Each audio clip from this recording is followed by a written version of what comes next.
Kalau channel ni capai 40 subscriber, saya akan membahagikan dan membagikan kepada korang semua ikan-ikan dan ikan-ikan yang power lah. Kalau korang nak, korang kena subscribe lah channel Paan Pro sampai capai 40 subscriber. Okey, ikan apa je yang ada? Yang ni tak banyak lagi tau. Ikan iaitu Lighten Sai lah, Mos Jau,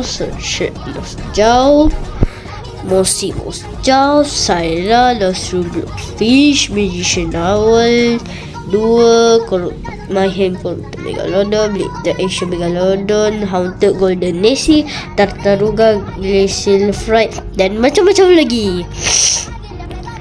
Okey, kalau korang nak, korang tulis username korang dekat komen dan jangan lupa like dan subscribe, komen dan share. Okey, kalau korang nak ikan ni, korang subscribe. Jangan lupa subscribe ya.